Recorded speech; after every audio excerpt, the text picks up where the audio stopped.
Ji first of all happy new year. Happy new year. नए साल की शुरुआत हो जी। सो मकर संक्रांति आने वाला है, क्या कुछ प्लान्स है आपके, क्या कुछ?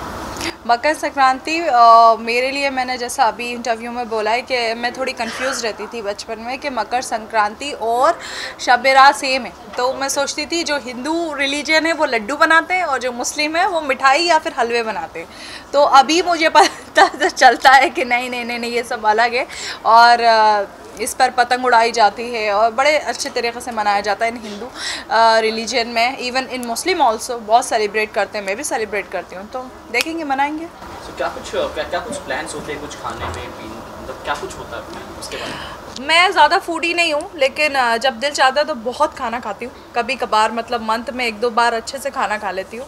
उस बार मैं सोचती नहीं हूँ कि कितना खा लिया, क्या कर लिया, क्योंकि वो मैं नेक्स्ट डे कवर अप कर लेती हूँ। तो देखेंगे, अच्छा ही खाना, बहुत लड्डू तो ज़रूर खाऊंगी मैं। कोई फेस्टिवल या कोई त्यौहार आता है तो आपके लिए कितने मायने रखता है, आप कितना उसे एंजॉय करती हैं आप?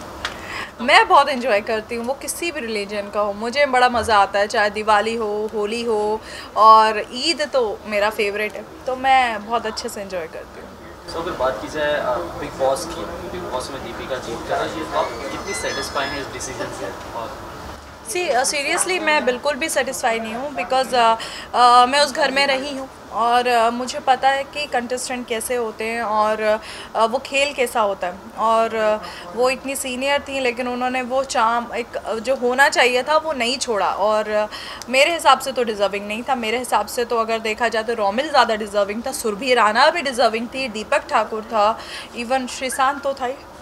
मैम, लेकिन आपने जैसे कि वीवो स्टार जब था, बीच में जब एंड में आपने कहा था कि दीपिका ही जीतेगी और वही हुआ लास्ट मिनट में जो हम कह थे, जो हाँ। तो इसके पीछे क्या आप सच में फिक्स रहता है? नहीं, क्योंकि फिक्स काफी लोग बाद में भी ऑब्जेक्शन उठाए और काफी ट्रोल भी हुई दीपिका आपके इस बयान से बाद में। जी। क्या कहना चाहिए? दीपिका से पूछा भी, दीपिका ने कहा मुझे इस बारे में कुछ बोलना नहीं है। यार, मैं तो यही बोलूँगी कि फ़िक्स चीज़ कभी बोल ही नहीं चाहती कि मैं फ़िक्स्ड हूँ। तो देखो यार, मतलब वो रोना और लोगों के सामने बहुत अच्छा बनना, ये सब चीज़ें जो होती है ना, वो थोड़ी सी एक्चुअली हमारी जो पब्लिक है वो भी इन सब चीज़ों पे बड़ा गौर करती है कि कौन बेबस है, कौन लाचार है, तो उसे ही जिता दो। तो वो मुझे थोड़ा लग रहा था दिमाग के अंदर, बिकॉज क्लियरली कहा था कि ये फिक्स है, ये बिग बॉस ये फिक्स होता है, सिर्फ जो मैं खेली तो वो फिक्स नहीं था, बाकी सब फिक्स है।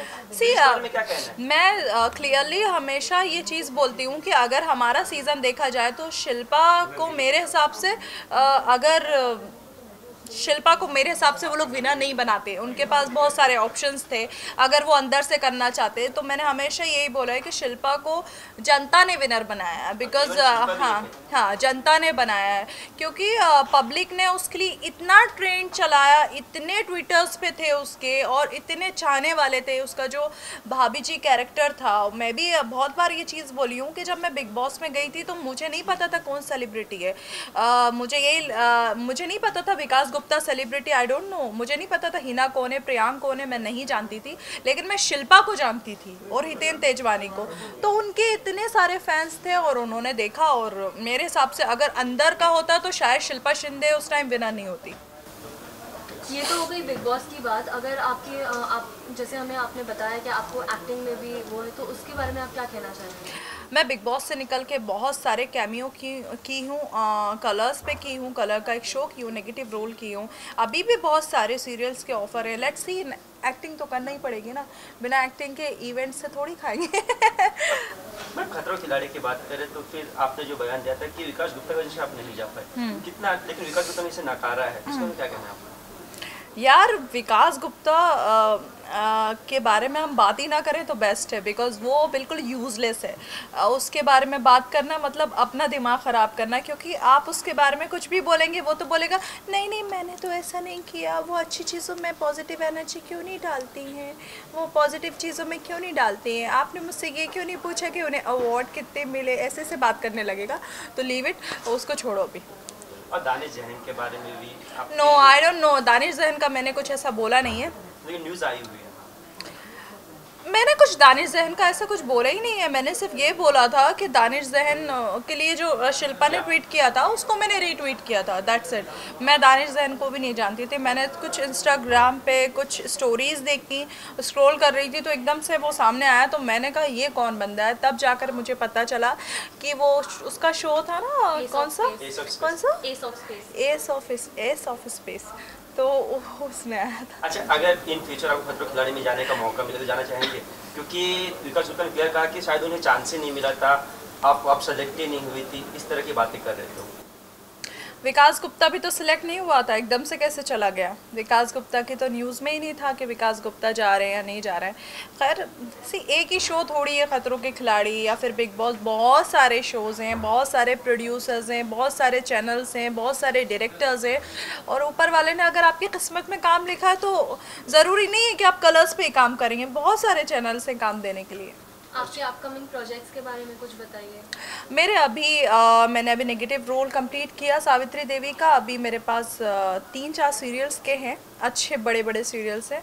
Let's see, but I want to go in movies, क्योंकि उसमें थोड़े दिन का शूट रहता है, उसके बाद प्रमोशन करो, आराम से बैठो। सीरियल में 12-12 घंटे लगातार लगे रहना पड़ता है। और कहीं ना कहीं बॉलीवुड में सॉफ्ट टारगेट कर रहे हैं एक्टर्स को, इसका क्या कहना है? जैसे नसरुद्दीन शाह का जो विवाद हुआ है रिसेंटली, इस पर आपका क्या ओपिनियन है? उनके स्टेटमेंट से कितना आप इत्तेफाक करते हैं? देखिए, अब मैं हमेशा से यही चीज़ बोली हूँ कि एज ए मुस्लिम मतलब अगर कोई ऐसी बात बोलता है तो बड़ी गलत है। बिकॉज़ हमारे अब्बा जान तो हमेशा यही बोलते हैं कि इंडिया में हम लोग ज़्यादा सेफ़ हैं as compare to other countries. Because मैंने तो बचपन से हमेशा यही देखा कि हमारे साथ तो कभी ऐसा नहीं हुआ कि मुस्लिम है इंडिया में रह रहा है, ऐसा नहीं है। हमें वही चीज़ मिली है जो एक हिंदू को मिली हो, चाहे एक क्रिश्चियन को मिली हो।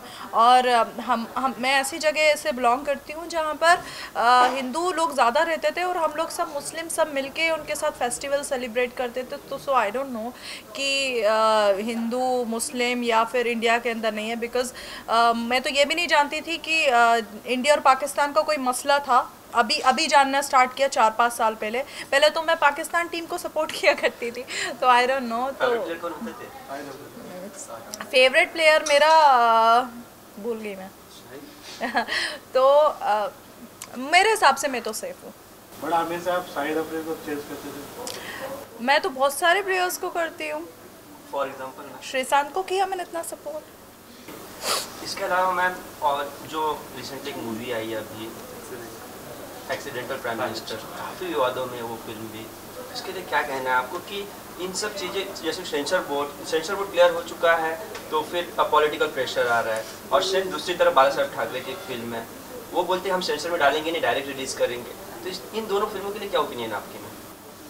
मुझे नहीं पता कौन सी movie accidental prime minister, I don't know. Anupam Kher की फिल्म है ये मैम, मनमोहन सिंह के ऊपर से मैं तो फ़िलहाल इन सब चीज़ों, ये जब चीज़ ही नहीं पता तो उसके ऊपर कमेंट करने का कोई फ़ायदा नहीं है।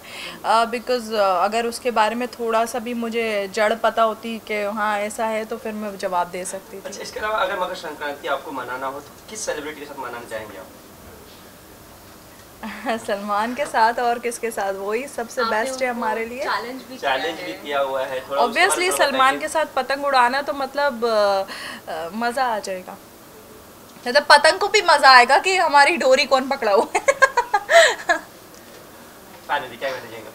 थैंक यू सो मच मेरी अवाम को जो मुझे इतना ज़्यादा सपोर्ट करती है, इतना ज़्यादा प्यार करती है, और मैं ऐसे ही आप लोगों को एंटरटेन करती रहूँगी। Thank you. Thank you.